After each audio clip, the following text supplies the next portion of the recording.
Good evening. Thank you for joining us tonight.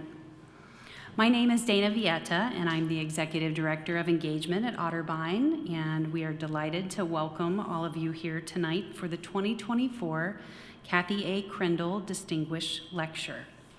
I'd like to give a special welcome and thank you to the members of the Otterbein Women's Leadership Network who have offered insight, expertise, and guidance in helping to plan this year's Krendl Lecture. I would also like to welcome the Chair of our Board of Trustees, Cheryl Herbert, tonight. Thank you for being here.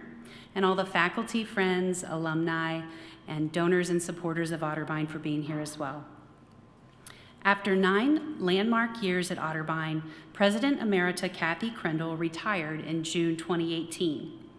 President Emerita Krendl was and remains a strong, humble servant leader and a fierce champion for the transformative opportunities of an Otterbein education.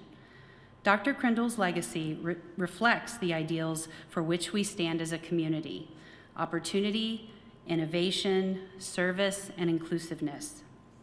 In honoring her legacy through this lecture series, the Otterbein Board of Trustees considered the hallmarks of her tenure: pace-setting innovation, increased partnerships and programs, a commitment to women's leadership and growth, resulting in some of the most diverse and academically prepared classes in recent Otterbein history. Specifically, her tenure included strategic enrollment gains, the largest fundraising comprehensive campaign in Otterbein's history, the educational model of the 21st century realized at the point, new partnerships that positioned Otterbein as a national leader, and a personal, unwavering commitment to access and affordability. The Kathy A. Krendl Distinguished Lecture Series connects prominent thought leaders with our campus and community. To advance her legacy, the series hosts thought-provoking scholars, dignitaries, business visionaries, and others who impact the areas of innovation, leadership, and collaboration. The series welcomes diverse outlooks that prompt dialogue, advance opportunity and inclusion, spark innovation, and foster the dynamic initiatives that distinguish Otterbein's past, present, and future. Unfortunately, Dr. Krendl could not join us for this year's lecture, but she sent a special message for me to share with all of you. I send you all greetings from Southwest Virginia. I deeply regret missing this evening's event, but am currently recovering from a foot injury and was advised not to travel. I will miss seeing everyone, but I am so pleased that this evening's lecture will be delivered by Dr. Lynn Pasquarella, a national leader in higher education who has become a close friend to Otterbein. Thanks to Dr. Pasquarella for delivering this year's Kathy A. Krendl Distinguished Lecture. I know you will leave this evening's presentation both motivated and inspired. Best wishes to you all, and I hope to see you again soon, Kathy. And we will certainly miss having her here with us tonight. But at this time, I would like to welcome Otterbein Provost and Senior Vice President Wendy Sherman Heckler to introduce our distinguished speaker. Thank you.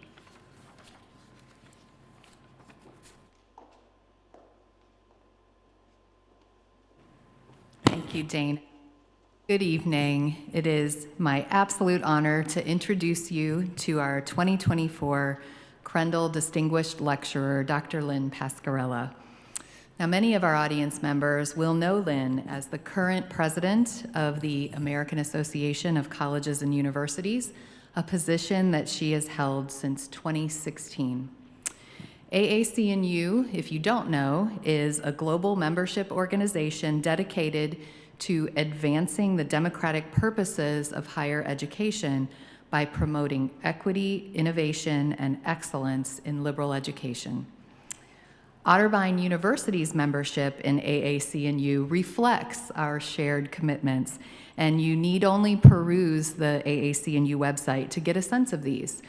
Prioritizing evidence-based integrative curricula and experiential learning for our undergraduate students, serving the surrounding community as a force for positive change, finding connection and purpose across myriad human differences.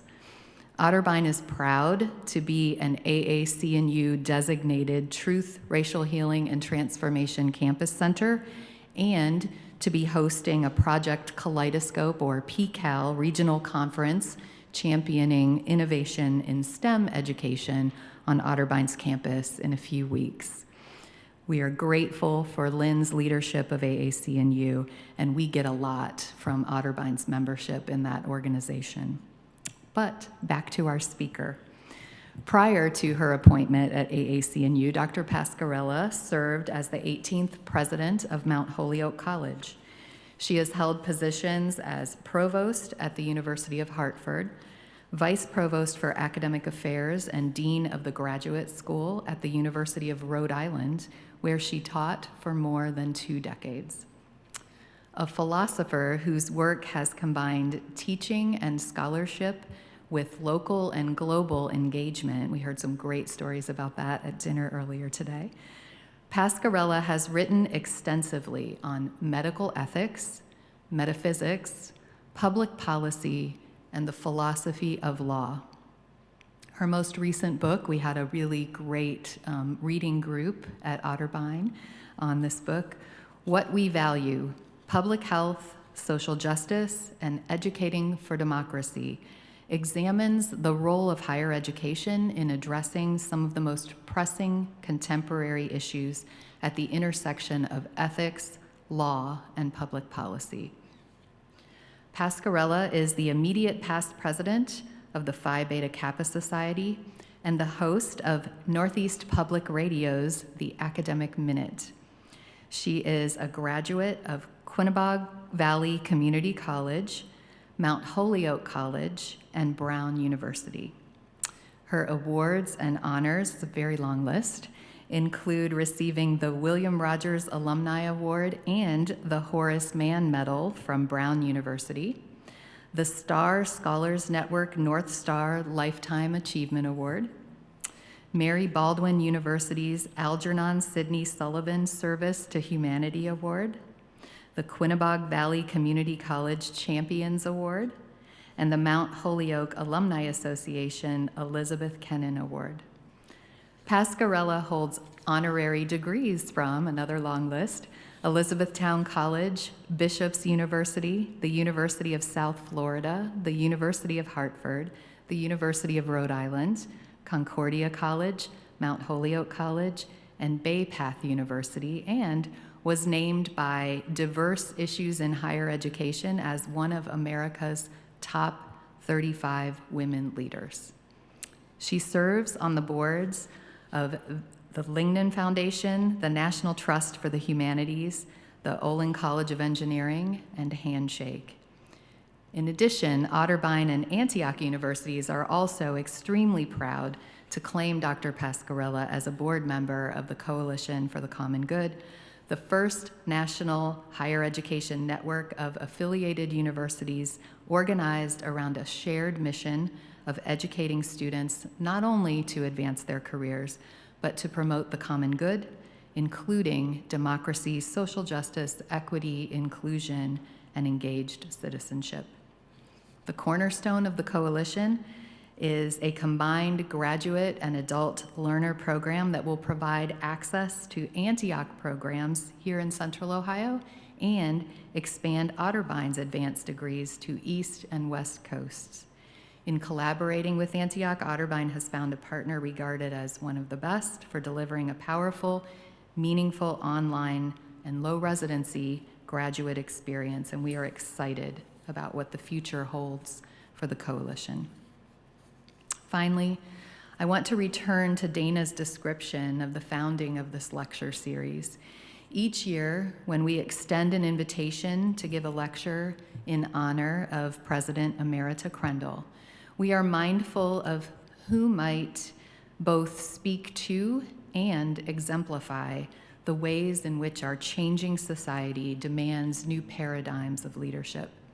We ask ourselves, who are the leaders we need now? It's evident to anyone who has worked with Lynn Pascarella that she is that leader.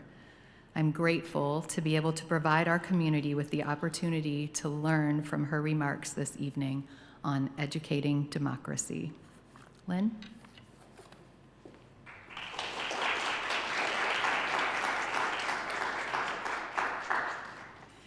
Thank you so much for that generous introduction, and thank you all for your gracious hospitality. It's been a wonderful day.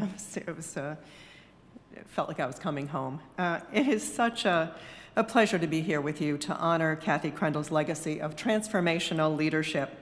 Kathy's tenure as the 20th president of Otterbein was marked, as we've heard, by curricular innovation, the growth of a diverse and talented student body, robust fundraising, and tuition freezes aimed at ensuring access and affordability, and an unyielding commitment to community engagement. Perhaps most importantly, her presidency was infused with a passion and a capacity to see others with her whole being, inviting those around her to look at the world through a different, more empathetic lens. This way of being is something celebrated by columnist David Brooks in his recent book, How to Know a Person, in which he characterizes individuals like Kathy as illuminators, those who exhibit a persistent curiosity about other people, who know how to ask the right questions at the right times, and shine the brightness of their care on people, making them feel bigger, respected, lit up. Brooks notes that in the process, illuminators create, quote, broad and deep relationships with others where they live or work, while addressing shared needs and building social trust. These skills and the art of seeing others and making them feel seen and understood are more critical than ever as the challenges of academic leadership are becoming increasingly complex. In 2018, upon his resignation as the chancellor of the University of Texas system, only 3 years after he took office, retired U.S. Navy four-star Admiral William McRaven, who led the special operations against Osama bin Laden, made the headlines with his comment that, quote, being a college president is the toughest job in the nation. Since then, what was deemed by McRaven as a nearly impossible job, consisting of a never-ending thankless campaign, has become even more challenging. A recent opinion piece by Daniel Dresner in the Chronicle of Higher Education, entitled, "You Couldn't Pay Me Enough to Be a College President," says it all, shedding light on why stints as campus leaders have fallen dramatically over the past few decades to an average of just 5.9 years. There are a multitude of contributing factors to this phenomenon, including the impact of the worst global pandemic in more than a century, which spurred precipitous drops in enrollment, skyrocketing mental health issues among students, increasing economic and racial segregation exacerbated by a disinvestment in public colleges and universities, escalating culture wars reflecting deepening ideological divides, and the politicization of American higher education. The result has been a growing mistrust in the academy. In fact, according to the latest Gallup survey, the percentage of Americans who have either a great deal or quite a lot of confidence in higher education has plummeted from 57% in 2015 to only 36% in 2023. Concerns range from the conviction that college is too expensive, too difficult to access, and doesn't teach students 21st century skills, to the notion that our college campuses are bastions of liberal progressivism, which commentator George Will insists are intent on brainwashing the next generation of snowflakes to melt at the slightest abrasion of their sensibilities. While in the past, much of the criticism of higher education has fallen along partisan lines, education expert Brandon Bastide is convinced that from a talent and economic development perspective, the expansiveness of today's divide on education will go down as one of the most damaging trends in U.S. history. Bastide, the former executive director of education and workforce development at Gallup, who just completed his term on AAC&U's board of directors, reports that in the 8 years Gallup has published findings about the partisan divide in views on higher education, not only is confidence in higher education at a low point, but it's also on par with the presidency as the most politically polarized institution in America. With the gap in confidence ratings between Republicans and Democrats standing at 37 points, higher education is now one of the nation's most divisively viewed institutions, surpassing the confidence gap on small and large businesses, the military, newspapers, the police, organized labor, and the Supreme Court, which has a gap of only 28 points. For Bastide, one of the most disconcerting aspects of these findings is that when institutions and issues reach such extreme divides, progress in any direction gets stymied. Evidence of this can be found in the current battles over diversity, equity, and inclusion programs and initiatives in American higher education, which reached fever pitch in 2023. A year that began with an attack by the Florida Department of Education on the teaching of AP African American Studies as a form of liberal indoctrination was punctuated by a U.S. Supreme Court decision banning the use of race-based college admissions, and efforts by several states to impose educational gag orders, limiting speech around race, gender, and other so-called divisive concepts. It culminated, as we know, in the presidents of Harvard, MIT, and the University of Pennsylvania being called before the Congressional Committee on Education and the Workforce to answer and atone for anti-Semitism and hate on their campuses, something attributed to their having, quote, stoked the flames of ideology through an emphasis on anti-racism, anti-colonialism, critical race theory, DEI, and intersectionality. At the December 5th hearings on holding campus leaders accountable and confronting anti-Semitism, Chairwoman Virginia Fox's opening statement was an invective aimed not only at the leaders of institutions represented, but also at higher education as a whole. Much of the questioning and commentary that unfolded throughout the day reflected a parade of horribles containing hyperbolic language, appeals to emotion, and slippery slope arguments that repeatedly positioned campus commitments to diversity, equity, and inclusion as inevitably sliding into anti-Semitism rather than as a crucial means of countering it. The performative aspects of the hearing were captured in a cold open of Saturday Night Live, and a skit in which the testimony of the college presidents was portrayed as so egregious that it made their most bellicose inquisitors look good. But while the proceedings of the Committee on Education and the Workforce may have been political theater, we need to take seriously the key elements in this drama. First and foremost, the enormity of this moment and the gravity of the danger posed by the current threats to higher education. Yet, as Yale law professor Stephen Carter reminds readers in an opinion piece written for the New York Times following the hearings, quote, "Some good may yet come of the debacle." He says, "I have in mind not as the left might think, a fresh rallying of angry troops, nor as the right might think, an eager readiness for the next battle. Rather, the controversy provides us with an opportunity to engage in serious debate about what higher education is for." Carter is certainly not alone in calling for the re-examination of the purposes of college. Following controversy over campus responses to the Hamas terrorist attack, University of Pennsylvania bioethicist Zeke Emanuel argued that colleges and universities either no longer strive to provide students with the ethical foundation and moral compass to recognize the basics of humanity, or are incapable of doing so. Pointing to AAC&U's description of liberal education as one that empowers individuals with core knowledge and transferable skills and cultivates social responsibility and a strong set of ethics and values, Emanuel details the ways in which he believes colleges and universities are falling short of fulfilling the promise of this distinctively American tradition in higher education. And he, too, enjoins campus leaders to rethink what it means for students to be educated and to engage in a reckoning around what it takes to get there.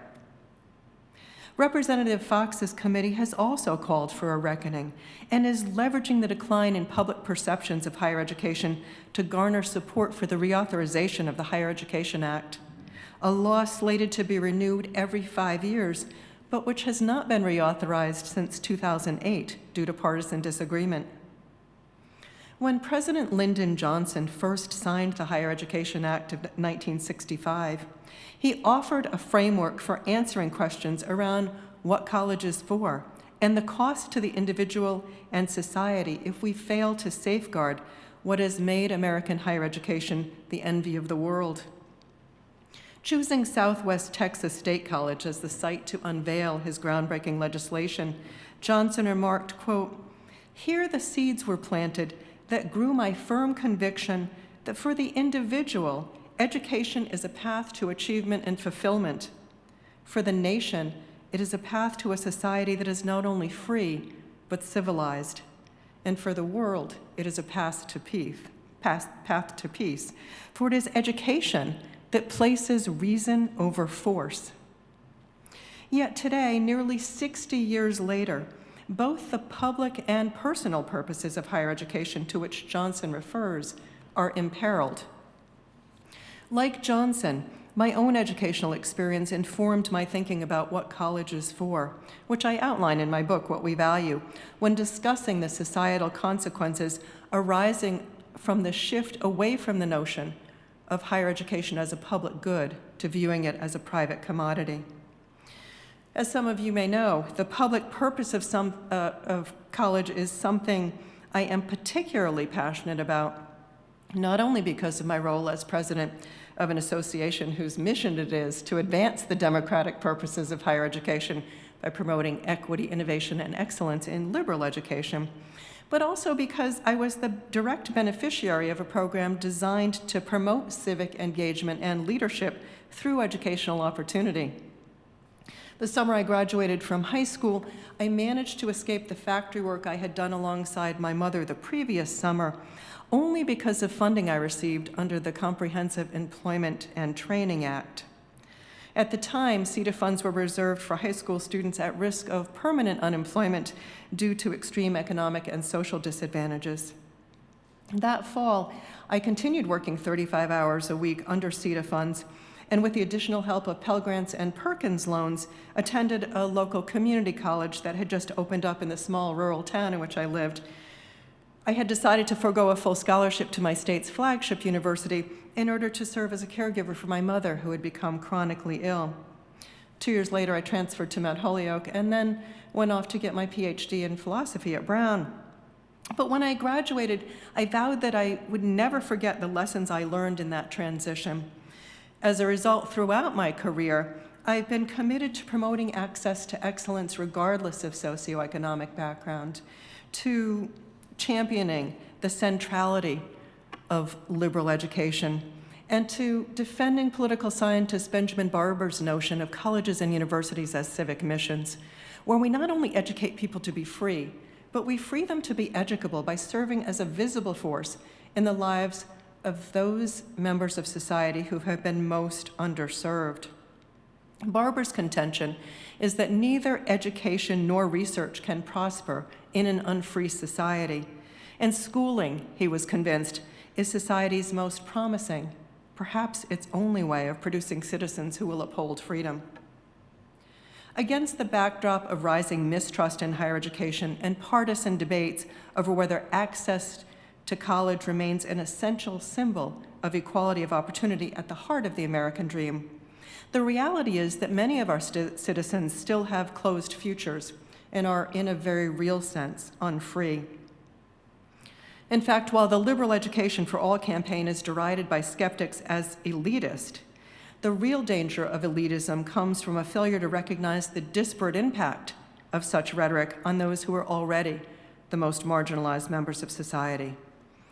The notion that we need more welders and fewer philosophers — my father was a welder, by the way — that we should train more engineers than art historians, more people in business and industry than in anthropology, and that only those who go to prestigious institutions should be able to take out loans to study religion, gender studies, or the classics, runs the risk of enhancing inequity by perpetuating what Thomas Jefferson referred to as an unnatural aristocracy. For this reason, we need to be vigilant in rebutting charges leveled against the liberal arts and sciences, and to recognize those charges for what they are: collusion in the growth of an intellectual oligarchy in which only the very richest and most prestigious institutions preserve access to the liberal arts traditions. Democracy cannot flourish in a nation divided into haves and have-nots. And in this ostensibly post-truth era, in which advancing liberal education and unleashing the potential of those most likely to be excluded from full participation in civic and economic life is crucial, we need to be paying attention. When AAC&U's board of directors expanded its mission in 2012 to embrace inclusive excellence as central to liberal education, the goal was to signal a commitment to the ideal that access to excellence for all students, not just the privileged, is essential not only for a thriving economy, but more importantly for democracy itself. Since our nation's inception, institutions of higher education were established with the goal of educating for democracy, preparing knowledgeable citizens and leaders. As a matter of fact, questions regarding how American colleges and universities can best prepare students for work, citizenship, and life are as old as the nation itself. In 1751, when Benjamin Franklin founded the College of Philadelphia, he saw a new model of education for an emerging nation. Rather than engaging students in the classical curriculum of the European elite, Franklin insisted on the need for innovation, democratic participation, and opportunities for social mobility in a dynamic new world. Nevertheless, he believed that higher education's ultimate goals were in service to humanity and in pursuit of the public good. According to historian Jill Lepore, Franklin once wrote that rather than have an ordinary death, he wished he could be immersed in a cask of Madeira wine and brought back 100 years later to witness what had become of the country he so loved and helped create. If we could invite Franklin into our living rooms today, it would likely come as no surprise to him that Samuel Tarley, the clumsy intellectual who proposes democracy when the members of the Great Council are charged with determining the future of the Seven Kingdoms in the finale of HBO's Game of Thrones.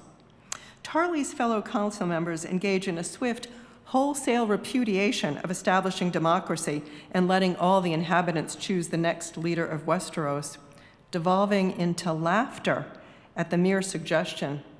Indeed, one offers the rejoinder, maybe we should give the dogs a vote as well. Dubiousness regarding the wisdom of democracy has long been a topic of philosophical treatises. From Plato's Republic to Ronald Dworkin's Is Democracy Possible Here? Principles for a New Political Debate. Dworkin's contemporary discourse confronts a pointed challenge for democracies during periods of extreme polarization, when partisan divides reach the point where we are no longer partners in self-government, and, quote, our politics are rather a form of war. He warns, democracy can be healthy with no serious political argument if there is nevertheless broad consensus about what is to be done. It can be healthy even if there's no consensus, if it does have a culture of argument. But it cannot remain healthy with deep and bitter divisions and no real argument, because it then becomes only a tyranny of numbers. According to Dworkin, a true democracy requires propelling public debate, or alternatively, finding common ground even in the absence of consensus. If colleges and universities are to develop the independent and critical thinkers necessary to ensure that democracy is more than the tyranny of numbers forecast in the Game of Thrones, we must collectively reaffirm the role that a liberal education plays in discerning the truth, the ways in which it serves as a catalyst for interrogating the sources of narratives, including history, evidence, and facts, the ways in which a liberal education promotes an understanding that the world is a collection of interdependent yet inequitable systems, the ways in which it expands knowledge of human interactions, privilege, and stratification, and the ways in which higher education fosters equity and justice locally and globally. It is the type of education that by its very nature liberates the mind to seek the truth unencumbered by dogma, ideology, and prejudice. Liberal education is not only appropriate to democracy, but essential to fostering the sustained engagement of free individuals committed to our shared values of justice, liberty, human dignity, and equality of persons.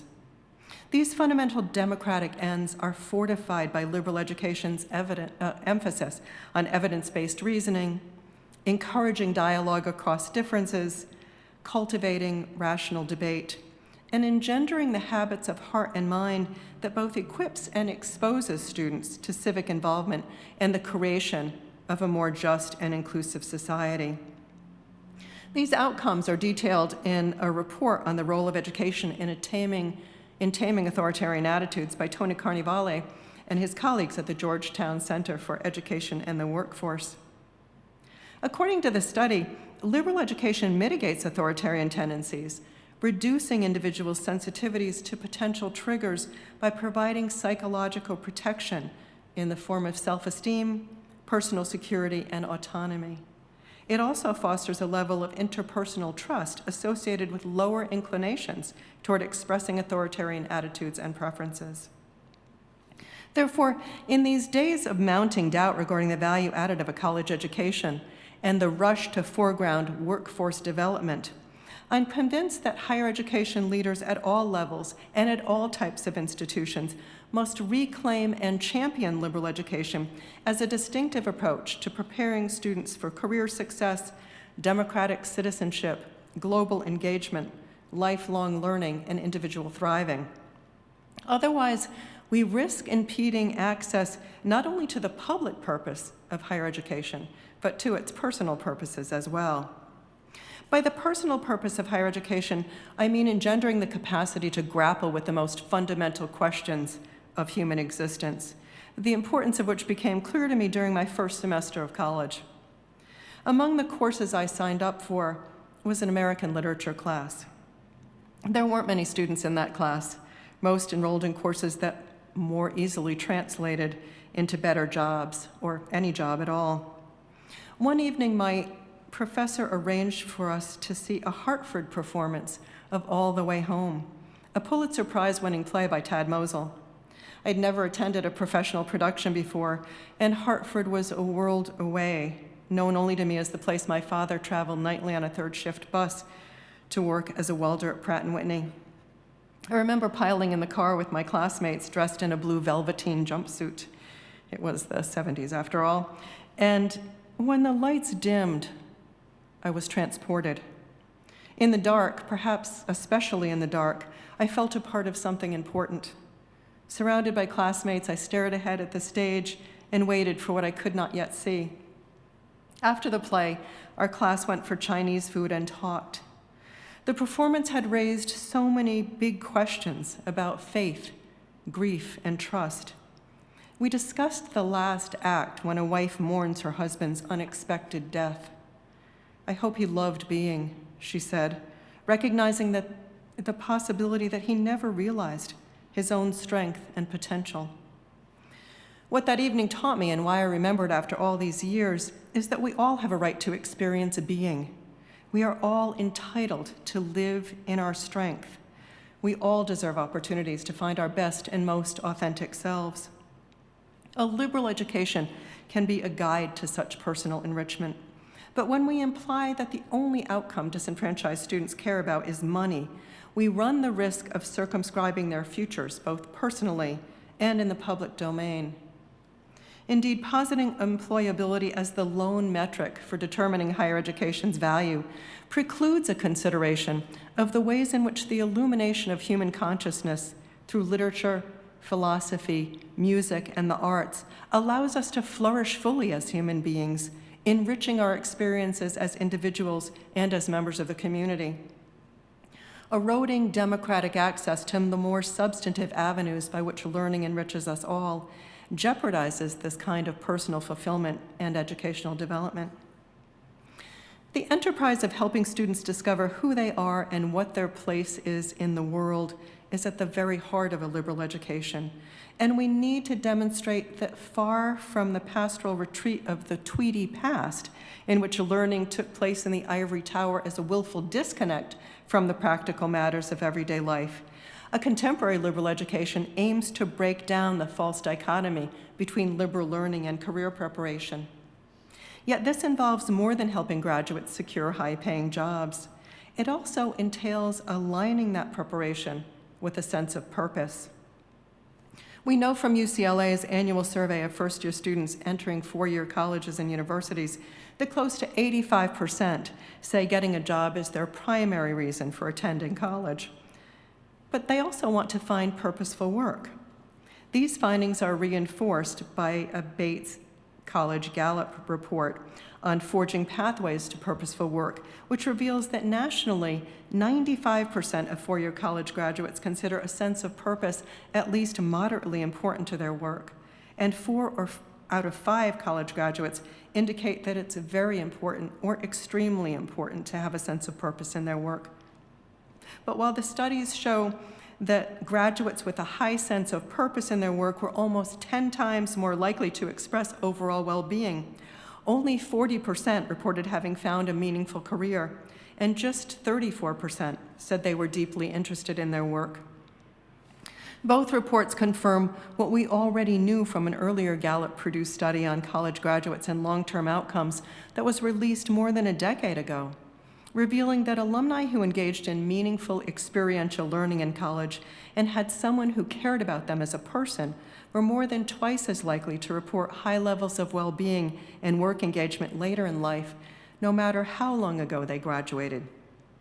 Unfortunately, less than 5% of college graduates strongly agreed that they had both of these transformative experiences known to serve as catalysts for activating a sense of purpose. That sense of purpose, defined in Bill Damon's recent Stanford Mellon survey as an active and enduring commitment to achieve something that's meaningful to the self and of consequence to the world beyond the self, has been associated with motivation and energy, resilience under pressure, a sense of identity and direction, academic and vocational achievement, and physical health and well-being throughout the lifespan.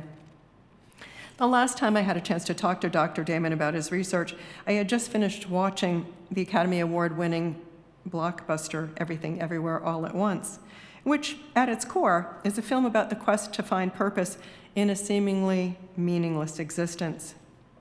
Evelyn, the protagonist, finds herself fighting bewildering dangers from the multiverse after an interdimensional rupture unravels reality.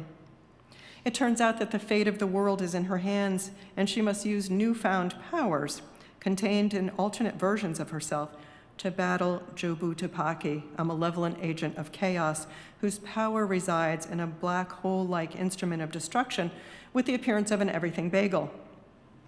To do so, Evelyn needs to overcome what doctors would term demoralization syndrome, a malady often afflicting the terminally ill when confronted by their own mortality and characterized by a sense of helplessness and loss of purpose. She has failed at everything she has tried, from karaoke to teaching, and is caught in a cycle of drudgery, despair, and a subjective sense of incompetence that has led to hopelessness and existential dread. Her floundering laundromat is being audited by the IRS. Her marriage is on the verge of collapse, marked by her husband Waymond filing divorce papers just to get her attention.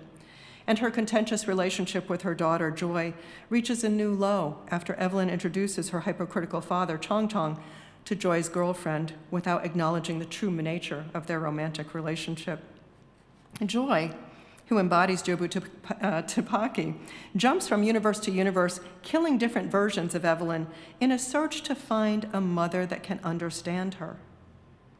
When the two women find themselves standing together in front of the everything bagel, the swirling mass of everything that collapses onto itself and becomes the pit of oblivion, Joy acknowledges that for her, the image represents the truth and a chance for release from a Sisyphusian existence.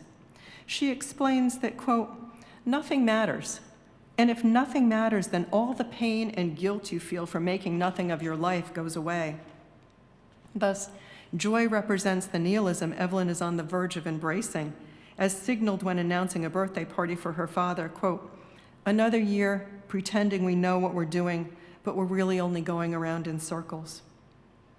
Nevertheless, despite her overwhelming sense of purposelessness, Evelyn desperately tries to find something worth living for and fighting for.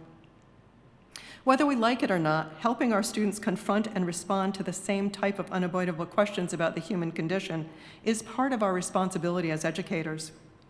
When I taught medical ethics for pre-med students at the University of Rhode Island and medical students at Brown University, I always began my section on death and the meaning of life by asking my students to give me the name or any information really about their maternal great-great-grandmothers. I taught 4 sections of large classes of 120 students, and yet not once in teaching that class did anybody have that information for me. Now, perhaps things would be different today with the advent of Ancestry.com and other search engines and genealogical databases. But in every class, I was able to say to them, here's a woman responsible for your very existence, and yet you can't even tell me her name. Is there any hope that 150 years from now, anyone will know anything about you? And if not, does your life now really matter? It was a cruel thing to do, especially in the fall, as darkness descended early and students were preparing for the holiday break. When asked about my own view, I talked about meaning in life coming from service to others and, only half-jokingly, baseball, referring to an article by philosopher Morris Raphael Cohen, who celebrated the Jewish American immigrant experience with the sport, suggesting that it provided a mystic unity with something larger than themselves. My point with the exercise was to reinforce that the science that they were studying would undoubtedly help us discover the causes and treatments of diseases such as cancer, Alzheimer's, and Parkinson's, but that it could not help us in deciding how society should allocate scarce medical resources, whether individualism can be excessive in matters of life and death, how to balance the values of pluralism and tolerance on the one hand against principles of fairness to all on the other, or decide how to live our lives in the face of such diagnoses, determine whether there can ever be meaning in life given the inevitability of death, or speak to that experience of mystic unity. I had them read my URI colleague Al Killaley's book, The Politics of Being Mortal. In the process of writing the book, Al's 16-year-old daughter Mari was tragically killed in a car accident on her way to tutor a special needs student. Among the most important points he makes in his work is that it is not death we fear as much as it is annihilation and the absurdity of a meaningless life. And for him, it's only through a recognition and acceptance of human interdependence that meaning can be given to both death and life. In the end, this is a lesson that Evelyn learns as well. Her way toward a purposeful life comes from giving in to Wayman's plea for kindness, something director Daniel Kwan admits is a nod to sci-fi author Kurt Vonnegut's perspective that, quote, we're here to help each other go through this thing, whatever it is. Wayman lives this philosophy, endlessly annoying Evelyn by affixing googly eyes to bales of laundry in a gesture of humor and compassion, until she comes to realize that what she saw as her husband's weakness, namely his kindness, is really his superpower. During a bitter confrontation, he says, you tell me it's a cruel world and we're just running around in circles. I know that. When I choose to see the good side of things, I'm not being naive. It's strategic and necessary. It's how I've learned to survive through everything. I know you see yourself as a fighter. Well, I see myself as one too. This is how I fight. Wayman ultimately saves Evelyn from the void, not with reason, but with an emotional plea, revealing, quote, the only thing I do know is that we have to be kind, just be kind, especially when we don't know what's going on. From that point on, Evelyn is capable of repairing everything she has destroyed in the multiverse, eventually finding herself in her form, able to live the full potential of her life, seeing her world beyond the front door, finding her passion, and aligning the person she is with the one she hopes to be. To truly fulfill the promise of American higher education, the task before us is to help each and every one of our students find themselves in their forms. For as Daniel Kwan noted in his acceptance speech for Best Director at last year's Academy Awards, there's a greatness in every single person. It doesn't matter who they are. You have a genius waiting to erupt. You just need to find the right people to unlock that. Like Wayman's approach to the struggle against the agents of chaos, Colleges and universities need to provide our students with experiences that will help them activate purpose, employing pedagogies of kindness and even humor, googly eyes and all, along the way. Interestingly, according to the Stanford Mellon study, demographic associations in academic majors had no impact on the likelihood of students developing a sense of purpose. Rather, what activated that sense of purpose among students was engaging in experiences that helped them connect what they were learning to issues that mattered to them and to the broader society, applying knowledge, skills, and interests to address real-world problems, and talking to emotionally supportive mentors inside and outside of the classroom who encouraged their goals and took an interest in their well-being. At ACNU, we argue that the equity mandate before us requires bringing these practices to scale, knowing that this will necessitate interrogating current programs and policies and engaging in paradigm shifts that extend to curricular and pedagogical reform, professional development, changes in how we reward faculty, especially in the tenure and promotion process, and an enhanced commitment to colleges and universities as anchor institutions, where we demonstrate that our success is inextricably linked to the psychological, social, economic, educational well-being of those in the communities in which we're located and those we seek to serve. Though increasingly marginalized from mainstream curriculum, fostering lives of meaning and purpose is foundational to a liberal education designed to nurture the skills and dispositions that lead to human flourishing for the sake of both the learner and the community.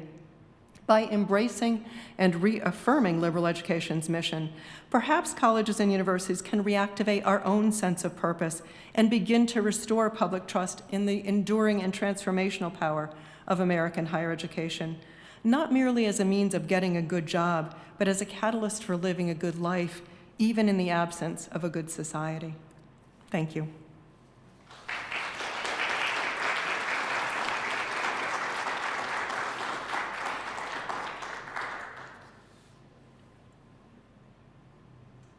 Do we have any questions for Dr. Pascarella? I will come to you with the mic.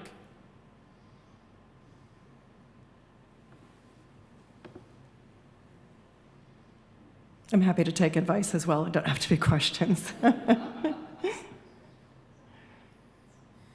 had a couple submitted as part of the RSVP, so I'll start with those, and it might give people ideas for questions. How do you respond to critics who claim that DEI initiatives, particularly at universities, are just their own form of discrimination? It depends on the type of DEI initiatives, but the DEI initiatives that we support, that we advocate for, are really about teaching the kinds of intellectual skills that I mentioned, the capacity to engage in moral imagination, to imagine what it's like to be in the shoes of another different from oneself, to speak across differences, to be able to propose, construct, and evaluate arguments in a way that anticipates and responds to objections, taking seriously the voices of others. And we are convinced that there can be no academic excellence without diversity, equity, and inclusion. Those who were attacking DEI position them as antithetical, that supporting diversity, equity, and inclusion is somehow an erosion of academic excellence. If diversity, equity, and inclusion is enacted in ways that chill certain voices and don't allow the unfettered pursuit of the truth and the free exchange of ideas, then that's a problem. That is the brainwashing to which George Will refers. That is illiberal education. But that's certainly not what we are proposing. We are indeed trying to indoctrinate students to think critically and with understanding. Thank you. Still open for your questions. I've got another one that was submitted. Okay, a second one that was submitted ahead of time was, you mentioned early on about current legislative initiatives going on in states like Ohio. How should institutions of higher education operate within and against these kinds of initiatives? Yeah, this is a big challenge, and in talking to the class earlier today about moral distress in medicine, I'm seeing an increase in moral distress and moral injury among campus leaders who feel coerced into making decisions they believe are unethical because they are at odds with the mission and purposes of the institution and the reason they entered the profession in the first place. And so associations like AAC&U can help to provide a voice and resources for responding without putting the leader at risk. I mean, you have to ask yourself, how much individual injustice should I countenance for the sake of long-term reform? Because if you lose your job, you're not going to be able to engage in reform, so you can only fall on your sword once. So how do we work within a system?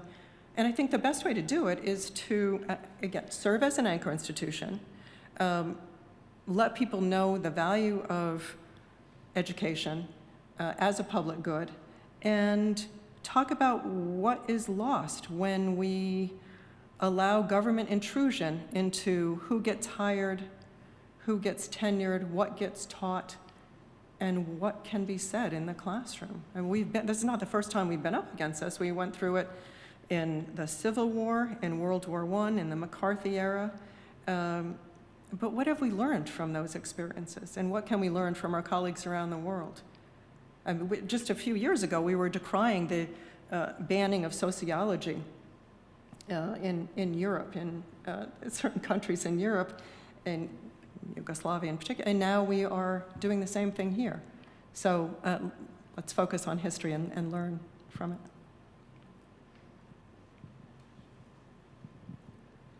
So just practicing thinking critically here. So you quoted someone who there was a phrase that stuck out in my mind that education may be necessary for fighting for freedom, but I think, history has clearly shown, there's lots of revolutions and revolutions occurring today by people that might not be considered as formally educated. They recognize the need for freedom and find ways and means to muster to perhaps achieve that. So I'm just wondering, how do we argue that education maybe adds value, or maybe is in fact necessary in today's world, at least in our society here in the United States? Just sort of your thoughts about that. Yeah. Another thing we were talking about earlier in the class I had the privilege of visiting was Michael Sandel's work in The Tyranny of Merit, where he talks about discrimination against the poorly educated as the last acceptable prejudice in the U.S. And we do stigmatize those who are poorly educated, and President Trump, when he was running, certainly played on that, and saying, I love the poorly educated, we're the most loyal, most dedicated people, positioning himself as one of them when he was an Ivy League college goer. And so it's in that sense of kinship and loyalty as a result of the polarization and partisanship is working against us, and I think it is significantly contributing to the lack of trust in higher education. These are the elitist people who are stigmatizing us, but really don't know what it's like and what my life is like and don't care about me.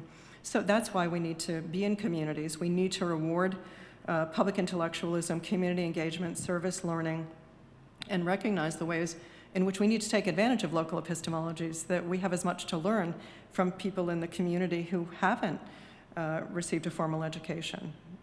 And I had the same problem with my parents. Neither of my parents graduated from high school. My father joined the war effort following Pearl Harbor Day at 16 years old, and my mother got married at 16 at a time when you couldn't be married and be in high school.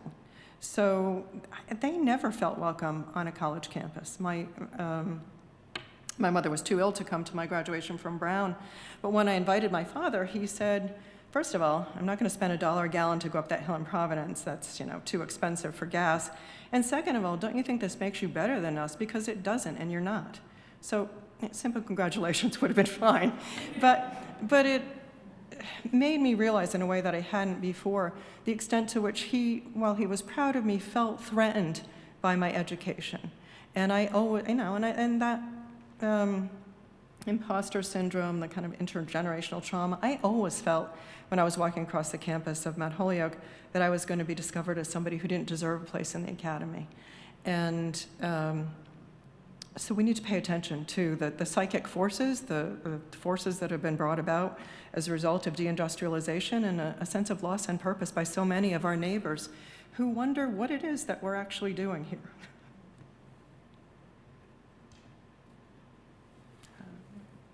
Two more, let me.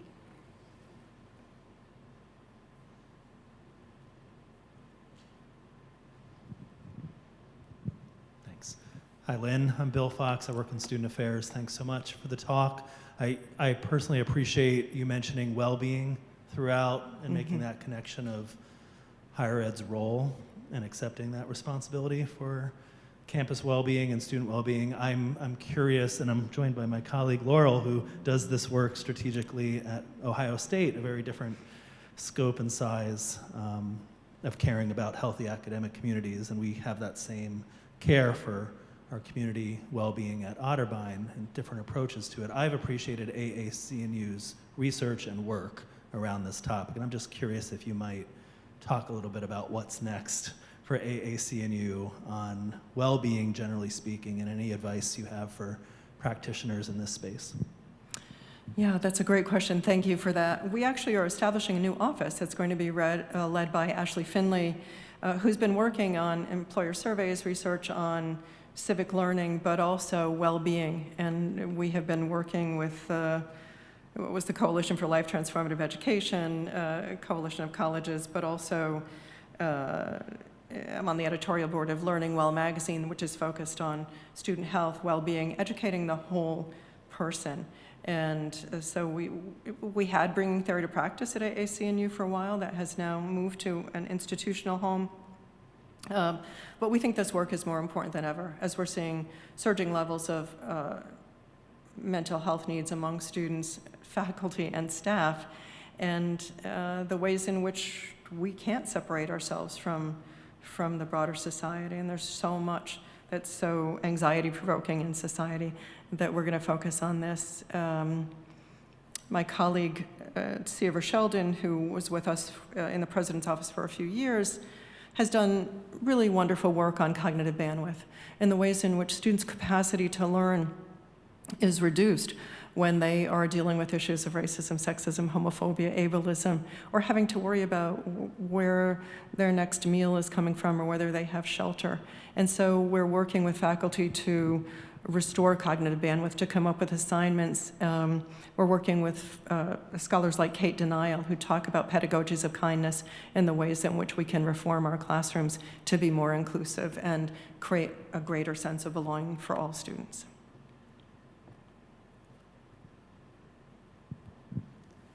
Hello, thank you for your presentation. I really latched onto your point where you were saying, and I'm simplifying it, that liberal education is a path toward flourishing, which led me to start to wonder, do you think we even know what flourishing is? I mean, do you think as a society we've kind of lost a sense of what it means to flourish as human beings? Probably. It's the notion of flourishing came from Aristotle and this Aristotelian notion of education. And I think we probably have lost that sense of flourishing in our society. We're so caught up in just trying to get through. Yeah, I was thinking about this. I do a lot of work internationally, and I was in Malawi last summer, where they have the lowest education rate in the world. And we would come across groups of people sitting together and really enjoying themselves and thriving and flourishing in ways that would seem antithetical to us. And I thought, what does it take? And what it takes is, the work that's come out of Harvard on the happiness studies, what it takes is interpersonal connection. It's relationships that matter. And I think we've lost that by staring at our cell phones. And I'm always complaining that my husband has never had a smartphone. He has a flip phone. But he's so much more attentive than I am to everybody. So I think there's a reason to return to connecting on a human level. That's a great point. Thanks for raising it.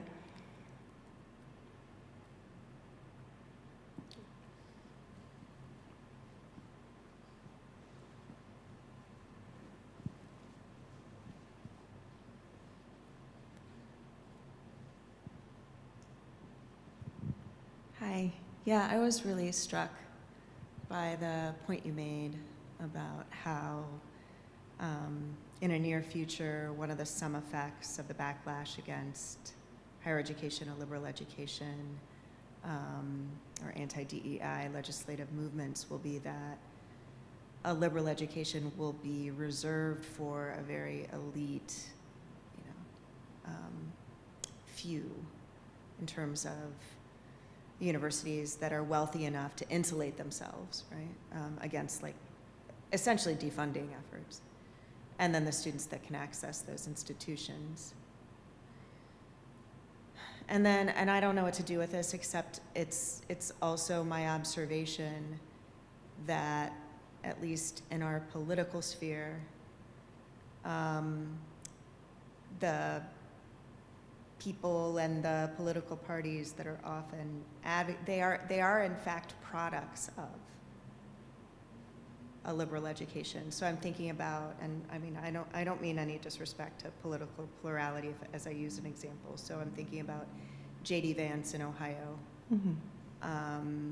Hillbilly Elegy, OSU educated, and then Yale masters or grad school. I just and you made the point in an interview recently I saw, which I mean, like, I agree with all of this, that a liberal education, part of what it equips us to do is dialogue across differences. You made this, you reiterated this point, like with more reason and compassion. And so, like, then how and why are we here? And how do we begin to talk differently with one another, with people that are in fact educated, right? In our political arena. Is this making sense? I know it's not like totally fully formed. Okay. No, I think that's exactly right. It is ironic that those who have been privileged to receive Ivy League educations and elite institutions are now decrying that kind of education as illiberal. It didn't seem to hurt them. They still have conservative viewpoints or viewpoints attacking liberal education. It is, yes. So it is a problem, and I do worry that I did an interview last week on performance-based funding, and there's a push toward performance-based funding in many state systems, and the ways in which rewarding institutions for developing programs that lead to immediate employability will make it much more difficult for students like I was to study philosophy or religion or music or the arts that will help you flourish fully as a human being, because that's the passion you have. And there is, of course, room for technical, narrow education, but I think that too needs to be infused with liberal arts and sciences.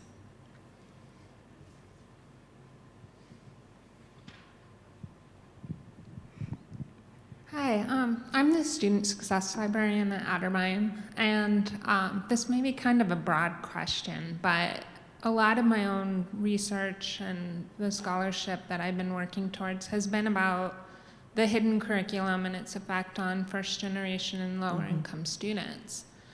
And one of the things that I learned about in this process is that first generation and lower income students often come from communities and cultures that prioritize interdependent relations. And it's not just about you, it's about the community around you.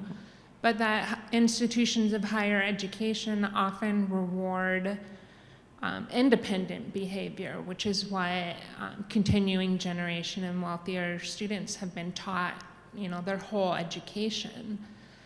And I'm thinking a lot about what you've said about the economic disparities and the educational disparities, the growing gaps, and a lot of the issues that we're seeing around us today. It's hard not to feel like that traces back in some way to these competing ideas of interdependent and independent behavior, and maybe it's wildly simplistic. But without completely changing how colleges and universities structure themselves and do things, do you have thoughts on ways that we can kind of encourage and build up this culture of independent or interdependent, you know, ways of being to reward this behavior and put students out into the world that want to lift up the people around them and that know that they are part of so much more than how we currently treat them? Yeah, that's such a great question. I think, you know, in addition to being out in the communities, demonstrating you're an anchor institution, it's to assess students using e-portfolios that allow them to connect curriculum, curricular and co-curricular activities. So in the communities, how has your engagement in your community, in your family, with your friends informed the work that you're doing in the classroom, to take advantage of those local epistemologies, but to assess not based on student performance on one test on a single day, but to look at the ways in which their work has progressed over a period of time, so that it's not ranking and sorting. It's excellence as a process. And we found that students given the opportunity to reflect on, you know, as the where and when I enter piece really matters to retention, completion, and students of color, women who engage in community-based learning and service learning benefit more greatly than other students. So those are the important points, bringing the data in, showing what works, and changing assessment is, I think it makes a big difference. I'm wondering what your thoughts would be on the 4-year, whether we could save a little money if we could, and whether every major needs 4 years of education, and how this reflects across the developing countries around the world. Is 4 the perfect year? Yeah. It doesn't need to be. Interestingly, I just did an interview on this last week as well, and you know, my worry about moving from a 4-year to a 3-year degree is what gets left out. And so often it's the elimination of general education courses that are fundamental to student success. And we know from our employer surveys that our employers are looking for students who can think critically, who can communicate effectively orally, who can speak across differences, work in diverse teams, and have a tolerance for work in the sense of they can tolerate boredom. What I hear from employers the most is that students come in, they've just graduated, and after 6 months they want to get promoted. And they're bored with the assignments that they're getting. Well, you know, it's not entertainment, unless you're in the entertainment industry. But even then, my son worked for the Jerry Springer Show. That was not so entertaining a lot of the times. So students do well entering the workforce. They don't do well, according to employers, advancing in the workforce. So as we, you know, if we decrease the time to degree, are we working with business, industry, and employers to engage in the kind of training they're going to need in the future? Should we have subscription models to higher education where graduates can come back and get the skills they need for advancement in the workforce? There are different models, and I think we need to start looking at them, because I take seriously the concerns of those who say higher education is too expensive, too difficult to access, and doesn't teach students 21st century skills. 3-year models are fine. I just came back from the Asian University for Women in Bangladesh last week, and they have they have 2-year and 3-year programs to get bachelor's, master's degrees, and they have a pre-undergraduate program to help students who haven't had any education have a bridge to get to college in the first place. So I'm all for looking at those models.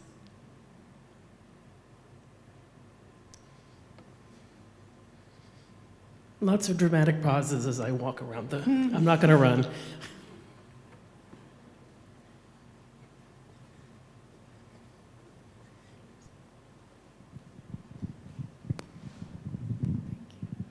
Okay, so we spoke a lot about the role of purpose and meaning in the classroom and outside of it. A lot of students don't necessarily have the privilege of disregarding specifically employability.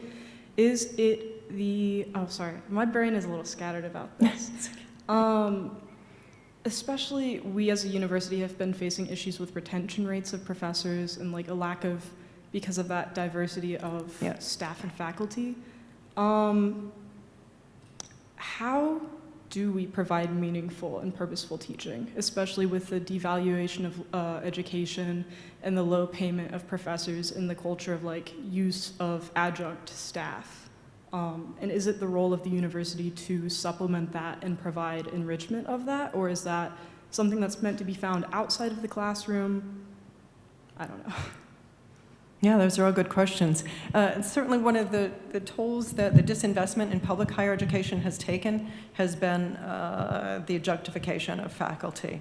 And adjunct professors are often extraordinary, but they are not given they're often not given offices, they can't meet with students outside of class, the very things I talk about as supporting student well-being. And so we need to make an investment in faculty, whether they are contingent faculty or full-time faculty, in professional development for engaging in these pedagogies we know are most effective. And as I said earlier, we need to change the tenure and promotion process to reward the hard work that it takes, especially for faculty of color and women who do this unpaid labor of mentoring and serving on committees and taking care of everyone.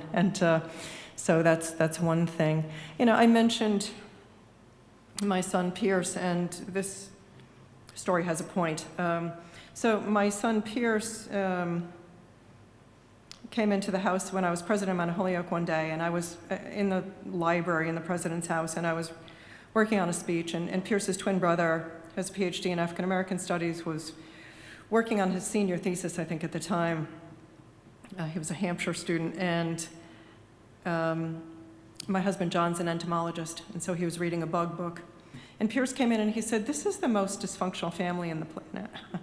I said, "Okay, what do you mean, Pierce?" And he said, "We should be out there doing things. You're sitting here, you know, wasting time. It's a beautiful day." I said, "I'm pretty sure you have some things to do too." I said, "Don't you have to study?" He said, "Well, yeah, but those are just gen ed courses. And don't you know they're just trying to get our money, Mom? They're, courses in intercultural competence and small group communication." He said, "All I want to do is be behind a television camera. I don't need these courses." So in graduate school, as luck would have it, Pierce's first job was with the Jerry Springer Show. And he called me up one day and he said, "Mom, I finally understand the value of a liberal education and those courses that I needed to take." He said, "I had to run out and get the talent, ties, and cigarettes, and I had to spend the next 2 hours in the green room with them, talking to people I had nothing in common with about life." And he said, "Why didn't my teachers ever tell me why I needed to take these courses and how it would relate to the work that I wanted to do?" Now, there was no question that my son of two college professors, was going to finish college. But if you are struggling, a lot of his friends were, I can go out and get a job now. I don't need this degree. I need the money. And so unless we can be transparent about why we are asking students to do what we're asking them to do, and only ask them to do things that are really relevant to education, then we are complicit in our own demise. So I think we have to talk to faculty about it is part of your responsibility to prepare students for not just flourishing and thriving, but success in the workforce, because I don't know anybody who can thrive and flourish without some sense of meaningful work. Whether it's paid or not, you have to have that sense of purpose. So I'm with you in terms of our responsibility to make sure that students are employable. That's part of our social contract, but it's also part of our social contract to educate for democracy. And I think that's what we're missing in this rush toward employability as the sole aim of college and university, tuition in exchange for jobs. We do more than that. We must.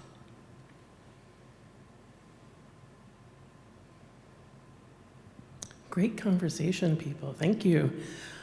So we have one last presentation for tonight. We have one of our amazing students who I believe was in class with you earlier today. She was amazing in class, too. And so she's going to make a presentation for you. So here's Janetta Munsa, who's a public health major.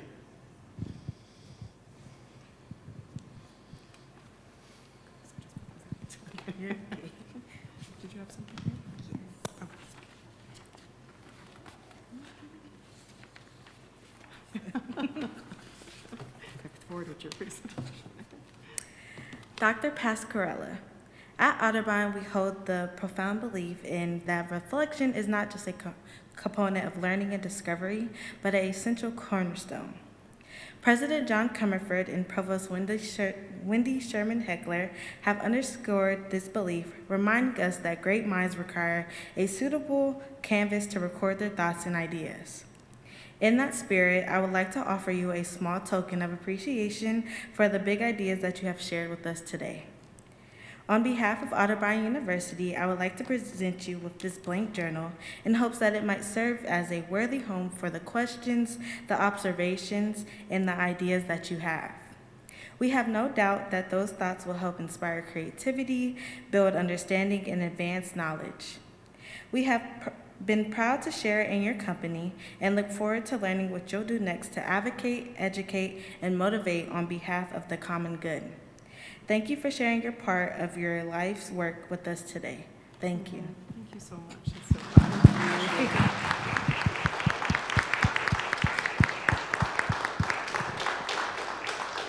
And again, thank you, Dr. Pasquarella. Thank you to all of you for coming out tonight. And we hope to see you in a few weeks for our next speaker series with the Vernon Pack lecture. So thank you. Have a good evening.